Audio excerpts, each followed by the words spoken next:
Hola, hola, ¿cómo están? Qué gusto saludarlos. Hi everyone, my name is Esteban Macías and I'm here in my beautiful Ciudad de México, La Gran Tenochtitlán. Here we are. I'm so excited to be joined by some of the stars and filmmakers of Marvel Studios' Black Panther, Wakanda Forever, Wakanda por siempre. I love that sound, suena fantástico eso.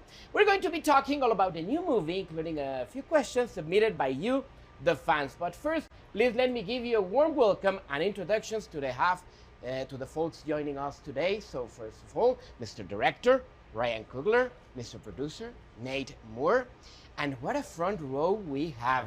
Qué primera fila. Letitia Wright, Shuri in the movie. We have Nakia, Lupita Nyong'o, which I know understands everything I'm saying in Spanish, and I love that. And of course, Mabel Cadena, which is Namora, the new character in this movie. Bienvenida, Mabel, a nuestro país, a la Ciudad de México. And unfortunately, I gotta tell you, Tenoch Huerta couldn't join us today, but we know he's proud and excited for everyone to come watch this cast November 11. Tenoch no puede estar hoy con nosotros, nos mandó un mensajito, pero espera que todos veamos la película este 11 de noviembre. Está muy emocionado por este reparto. Y bueno, ¿qué les parece si empezamos? Les damos la bienvenida a la Ciudad de México. Welcome to Mexico City. And I have to tell you guys, I'm a huge Marvel fan. I love the MCU. Of course, this new movie, I think it's great. I got the chance to see it yesterday, and I love it. And what about we start with you, Ryan? First of all, I want to ask you, of course, Ryan, Nate, and for everyone, the first one was a huge spectacle, but I don't know how you do it. This one looks bigger. Action scenes, new characters, a lot of new locations. So tell me how was to return to Wakanda, but also bring to this new movie the huge and lovely city of Talocan. How was it? It was fantastic to have the opportunity to work with these actors again, to have a chance to deepen our relationship with the characters, see new parts of Wakanda, and it was truly amazing to be able to bring Talocan to the big screen, especially the characters Namor, Namora, Tuma. It was fantastic for me, and I think that I was not in the minority of folks involved with the film who weren't the best swimmers in the world. I had to commit to learning how to swim so I could be there with the actors and with the camera team and the underwater stunt team. I think Nate kind of had it figured out before, but it was just an amazing opportunity, and then also to learn more about the cultures of Mesoamerica. The pre-Columbian history of Mesoamerica, and to make friends with new talented folks from different parts of the world, like Mabel and Tenoch and Alex. It was truly a fantastic opportunity and a blessing. For you, Nate, how was bringing? Yeah, it was really exciting. I mean, you know, when Ryan brought to us what he thought the second movie could be, it was impressive and daunting, because whenever you think about creating, not only revisiting Wakanda, but creating this new world of Talocan that is underwater, you realize there's a whole host of other logistical questions you're going to have to answer. And Ryan is such a grounded filmmaker and wanted everything to feel tactile and wanted performers to be in the water, to really move as if they were in submerged environments, which just created an interesting extra wrinkle past making a movie of all these water tanks and training people to be comfortable performing in water. But I think all of that fidelity shows up on screen. And so when you watch the movie, hopefully audiences are really immersed in this world because the actors and actresses are really there. Were you expecting that, Lupita, Leticia? The brand new world is coming to this movie? Not at all. I mean, when Ryan told me what the idea was, I was kind of shocked and confused. I mean, when you read the script, you're just like, well, how are we going to make half this movie underwater? You know, it just seems like a very impossible task to do.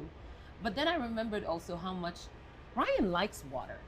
Because in the first film, we had water. We had a lot of water. We had water. He keeps, and then it was water to our shins. And then now we just decided to just submerge us entirely. But I was also very excited to have that opportunity to learn how to befriend the water, how to grow comfortable in the water, because I think that's a very important skill and one that I think too often we overlook.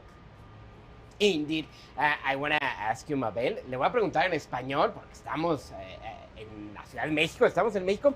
Pues, ¿cómo fue unirte a este grupo y representar a este personaje? Oh, fue increíble, la verdad, porque nunca esperé tener una oportunidad como esta, ¿sabes? Y trabajé muchísimo para sentirme orgullosa de la carrera que hoy tengo en esta ciudad, en este país. Y recibir esta oportunidad para mí fue recordarme a mí misma que tenía que trabajar y desarrollar nuevas habilidades, ¿sabes? Que podía hacer posibles nuevos caminos para mí. Entonces, estoy muy agradecida con Nate, con Ryan, con todo este equipo, porque para mí fue un, hey, Mabel, recuerda que tú puedes cambiar el ritmo y la historia de tu propia vida, ¿no? Recuerda tu poder, recuerda tu capacidad de crear nuevos mundos, ¿sabes? Entonces me abrió todo un universo que para mí era quizá imposible antes. Era como, no, quizá nunca voy a estar ahí, ¿sabes? Era como, tengo que enfrentarme a un idioma que no es el mío, tengo que enfrentarme a un montón de cosas que parecen un poco imposibles. Y que esto fue como, oh my God, I'm here with this team, with this amazing director and with this amazing producer, and they give me all the tools for make this story real for me. So I'm very grateful for that. Y es fantástico ver a una mexicana como tú en una película como esta. It's so great. Ryan and Nate, how was the approach to bring back Wakanda and the world of Wakanda, but at the same time honoring the memory of Chadwick Boseman and respecting his huge legacy? Yeah, I mean, I can say none of us obviously expected to lose Chad, and so, you know, there's a version of this movie where his character was a big part of it, but once we all felt that loss and were able to kind of process what it meant, we had to figure out how to recenter the movie in a way that both respected us as artists and didn't force us into places we were uncomfortable with, but also gave audiences the opportunity to revisit a world they loved. You know, I think I would go far as, like, Chad understood what Wakanda meant to people, so we had to figure out how to revisit that place, but also infuse into the storytelling the very real loss we were feeling, the loss that I think audiences were feeling too. And so we tried to tell a story that was honest to those emotions, and that allowed the characters to grieve the loss of T'Challa in the same way that we were grieving the loss of the man. And so, given the choice, the question became, how do we best tackle this, again, in a way that expanded the legacy of the man in the world, but allowed us to deliver something that we could believe in. Leticia, you worked so close to him in the first movie. So in that regard, how was coming back to this world? So yeah, I the first conversation was discussing with my director how we were gonna come together as a team to honor my bro. And at first it was really weird for me because I was just really angry at the world. I was just really upset, and I just didn't want to do it without him. And I just really had to trust my director. I really had to trust him as our leader, as our brother, someone who's incredibly sensitive and instinctive as well. He's really instinctual about his choices. He doesn't just make it just to make it. So I knew when he was saying there's a light here that we could tap into, that changed my perspective, and I saw the opportunity to honor my brother in a way that I didn't before. I was just angry and upset, and I just turned that around to how can I give the best of myself and give the best of this character that, you know, predominantly he chose to be his sister. How can I do my best in this film alongside my team to be honorable to him, and that's how we tackled it together. And I would say that's the best way to pay an homage working around it. Es fantástico, de verdad, el homenaje que se le hace en la película a Chadwick Boseman. It's so great. Let's change a little bit of mood, and I want to talk about the music. Because this mix between the African rhythms and these flutes from the Mesoamerican cultures and the Mayan rhythms. So what can you tell me, Ryan, about what you want to do with the music in Wakanda Forever? Yeah, we were able to work with Ludwig Göransson, who was our composer on the last film. I had a long working relationship with him, and we try to work in a way that's organic and holistic. We wanted to give audiences a unique experience, and we also wanted to make sure that since we were exploring another culture and representing another culture, that we did the same type of work that we did for the first film in representing the cultures of Africa through Wakanda. So Ludwig immediately, read the first draft of the script and booked time here in Mexico City, and also in the Yucatan region of the country. Worked with musicians that were from here in terms of making contemporary songs, but also he worked with musical archaeologists who kind of dedicated their lives to the study of the types of music that Mesoamericans would have made art with during the pre-Columbian times. And that part of it, I think, was the most interesting, because we found that a lot of the motifs of the film were present in the sonic escapes of the people from that time. For instance, seashells, were a massive part of how they made music, and it made a lot of sense, obviously, because Talocan is now in the ocean in the MCU. So that really opened things up. It blew my mind how much they sounded like French horns with the humanity that we had in the Fula flutes that we used for Killmonger's theme in the first film. Yeah.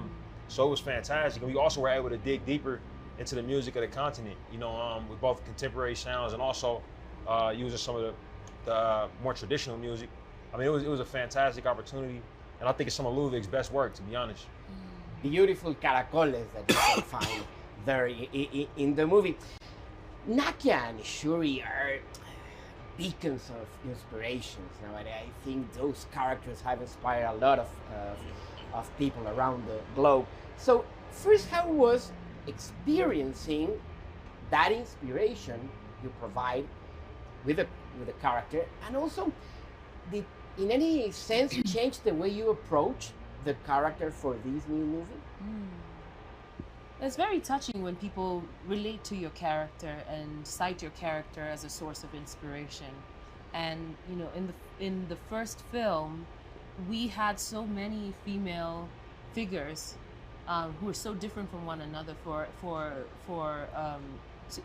to be role models, or people, like there's a good population of women in this story that allow for young girls, young people to identify with one or another. Kids say, oh, I relate with your character Nakia for X reason, or I want to do STEM thanks to Shuri. And it's lovely to be able to be the vessel for that kind of inspiration. And for this film, of course, I think the death of Chadwick really changed the direction that we were going with this film, and it became part and parcel of the evolution of the characters.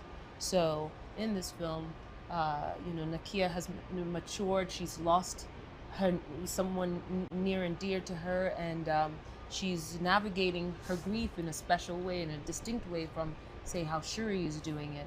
And I think that having those distinctions of how people deal with grief in the first place is also extremely helpful and healthy, because grief doesn't look the same on everyone. It's a varied, it's a condition with lots of colors, and our film showcases or explores grief in a number of different and very helpful ways. All this, Leticia, changed the way you approach the character? Yeah, for sure. In connection to what Lupita just shared so beautifully, seeing so many young girls be empowered by these women, and not forcing it. Do you know what I mean? Like, we didn't do the film to get a particular result. We just wanted to tell the truth. And I think when you do that, people receive it like better, because you're not trying to force it down their throat. It's just like we're just existing in a world that is equal, in a world that naturally you just feel empowered when you look at these characters on screen. So that's the same for this one. And yeah, it is tricky because we're looking at the ways in which these beautiful women from the first film are impacted by someone that they love so much. So yes, it would cause you to approach a character a little bit differently, but at the same time, again, just staying on the path of telling the truth, and that truth again can inspire and can also lead to many people feeling healed as well from touching into the ways in which the characters are dealing with this situation. Yes. Y bueno, Mabel, hacer este personaje y que además tenga estas raíces mexicanas y que lo estés presentando en la Ciudad de México, ¿qué significa para ti? ¿Qué significa? Verme y abrazarme por primera vez y abrazar mi poder. Creo que no hay mejor película como esta, que no hay mejor película como Black Panther para introducir un mundo como lo que es Talocan, para introducir una diversidad de rostros, de colores, de formas, ¿sabes? Me parece increíble que una película como esta pueda empezar a mostrar rostros hermosos y mujeres hermosas y hombres poderosos alrededor de México, Latinoamérica y el mundo, y que abracemos nuestras culturas y nuestros orígenes, ¿sabes? O sea, estamos hablando de que quizás somos diferentes historias, pero tenemos el mismo movimiento, nos mueven las mismas necesidades. Tengo la necesidad de que muchísimas niñas, niños sientan que si yo no antes no tuve la oportunidad de soñar que podría ser parte de una película como esta, yo quiero que hoy los niños no se cuestionen que pueden soñar con eso. Tengo ganas de que los adultos puedan ver representadas sus historias, sus lenguas, sus orígenes, su música. Y creo que ser parte de una película como esta, traer a Talocan con Tenoch, con Alex, con todo este universo que fue parte de lo que cambió ese legado de Black Panther, pueda eso, ilusionarnos a representar una diversidad de historias en nuestro cine alrededor del mundo, no solamente en México. Y estoy de acuerdo contigo, and I gotta say, Ryan, Nate, as Mexican, to see those references in the movie, so well respected, it's fantastic, and and I'm grateful for that. But how hard was the process to come to that conclusion of what we're gonna be seeing in this submersive city, in this beautiful Talocan? I mean, I think once Ryan had the idea to sort of anchor the world of Talocan in Mesoamerican culture and really be inspired both by ancient Mayan civilization and present-day Mayan civilization, then it's just the process of finding the right consultants who help us try to get it as right as we can, you know. I don't think any of us pretend to be historians, but you do want, if you're going to pay homage to a place, you do want it to get it right. So we worked with, you know, Dr. Gerardo Aldana, who's an academic out of the US who spent a lot of time in the region. We had an on-set interpreter for Yucatec Mayan dialect, so that Mabel and Tenoch and Alex always had a touchstone of someone who was from the region who could speak it correctly. But I think trying to get those details as right as possible, hopefully we'll build a world that people feel is as cared for as Wakanda is. Because it's important when you're introducing, again, Talocan, as Ryan referenced earlier, you don't want it to feel like we didn't take the time. Because it really is a love letter to both of these worlds. And you brought back Ruth Carter in that same order of ideas. So I don't know, I assume she was very important to closure everything. Absolutely. Ruth was back, Hannah Beekler was back. We work with a great visual development team that works out of Marvel Studios, supervised by Ryan Minerdine and Phil Saunders, right? Phil Saunders was back as well. Yeah, so we had all of these incredible professionals who we had relationships with. We knew each other's dispositions when it came to working. So it was actually fantastic to get back to it. And I gotta say, you know, yesterday I was able to go to the museum. It's like right across from our hotel, and we went to the Mayan exhibit with my family, and it was actually like astonishing to see, you know, all of the things that Dr. Aldana has showed us, you know, pictures of, and some of the things we kind of rebuilt. To see the actual things, it was like, it was maybe one of the most surreal experience I've ever had as a filmmaker, you know, because we made this film during the pandemic. It was not, you know, easy to travel to the places the same way that we did on the first film. So we were, you know, I was traveling digitally, you know what I mean? Looking at Google Earth and looking at, you know, photographs. We were 3D printing things, and it was to walk in there and see the actual artifacts, you know, from what we studied. See the jade workings and the headdresses and all of the texts, you know, to actually see it was deeply moving.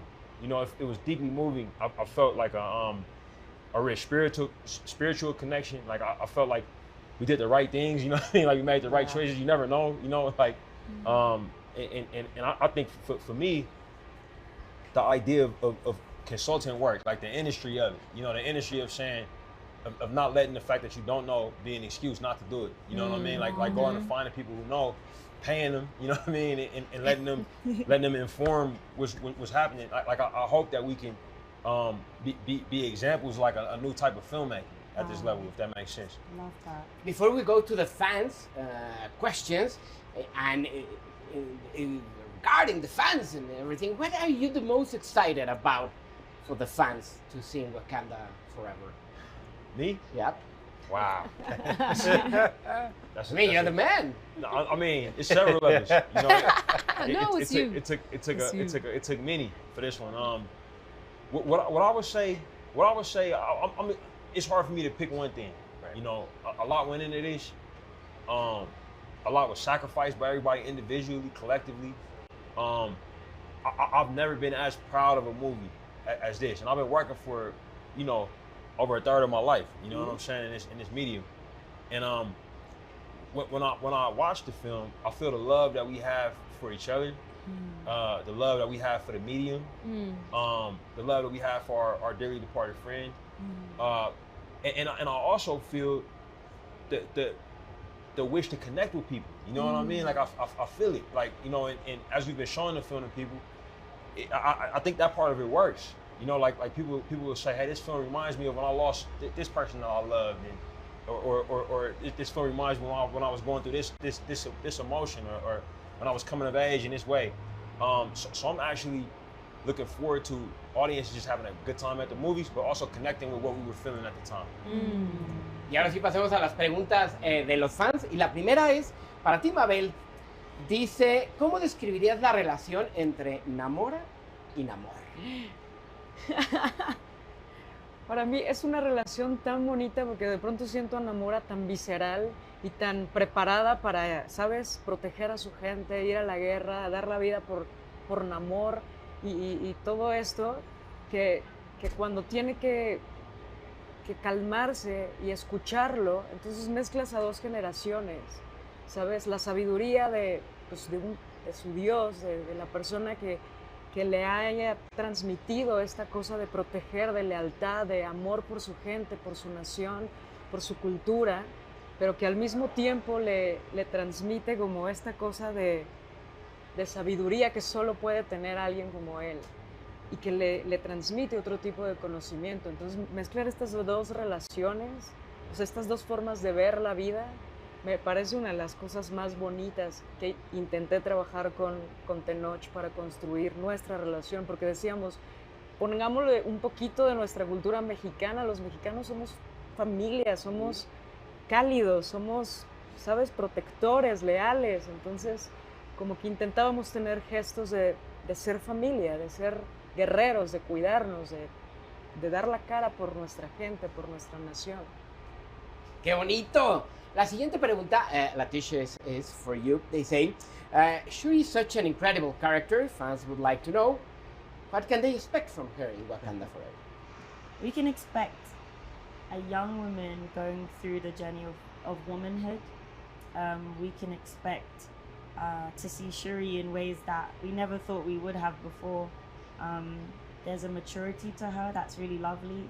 I can speak to a lot of young people who are probably on that same path as well, and we can expect a lot of her lively, bubbly self, but just there's real things that she's dealing with in comparison to the first film, and we see the ways in which she handles that, and hopefully it can be of inspiration and healing to others. Can expect a lot more stuff, but you gotta see it. You gotta see it when it comes out this weekend. Y me voy a permitir, esta pregunta es para ti, Lupita, y me piden que la haga en español. Dice, en primer lugar, dice que te ama. Emoji de corazón y toda la cosa, muy bonito. Y luego pregunta, ¿cómo reaccionaste cuando te enteraste que en Pantera Negra 2 iba a destacar la cultura mexicana? Que ibas a hablar un poco de español en la película. Sí, me sorprendió eso, pero también sentí muy agradecida, ¿así se dice? Sí, agradecida a Ryan por hacer eso, porque por mucho tiempo he querido hablar en español en una película y nunca imaginé que iba a pasar con Pantera Negra. Entonces leí el guión y vi las palabras en español y me dio mucho, ¿cómo se dice? Orgullo, sí, claro, orgullo hacerlo.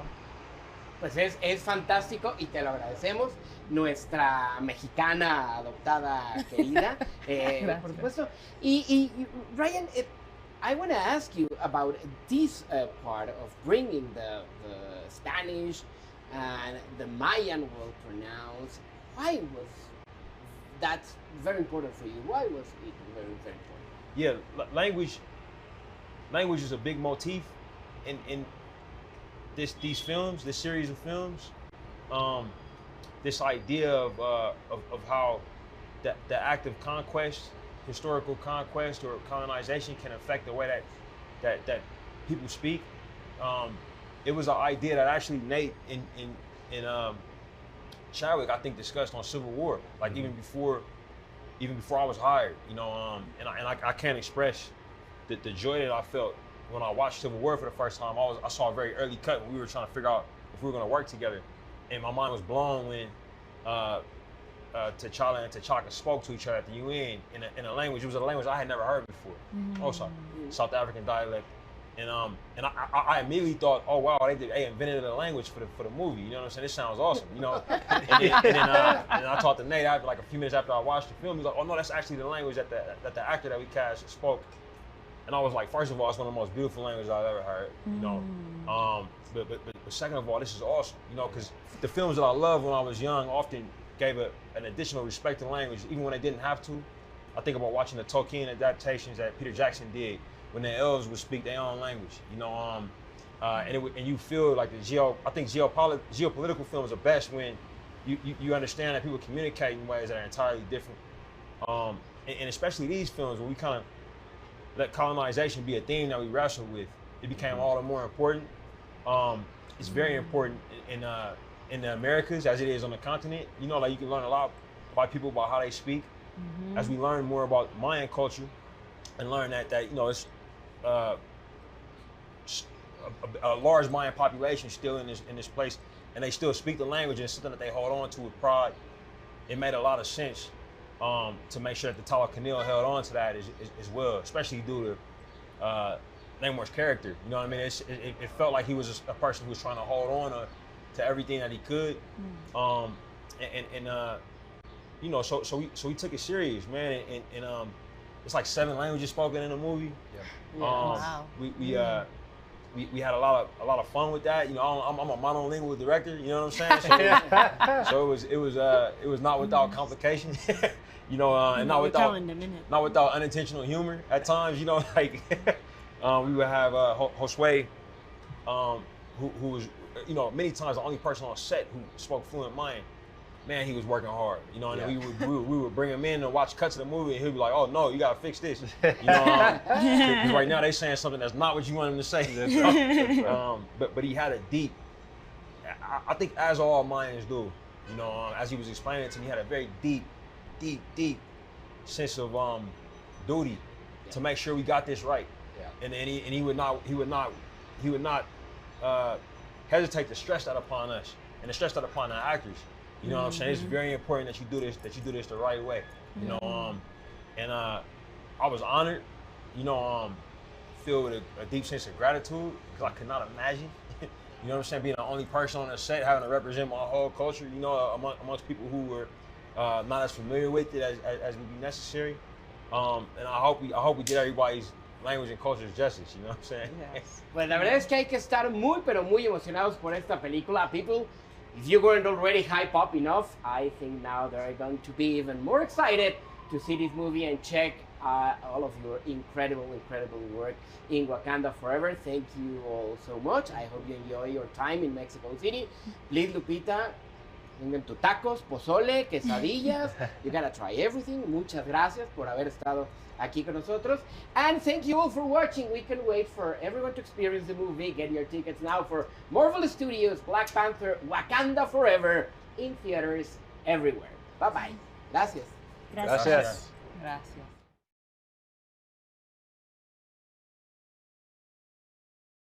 Hey, please take a minute. Guys, if you are not subscribed to this channel, please subscribe. We want to hit 1K subscribers by the end of the year. Back to the video.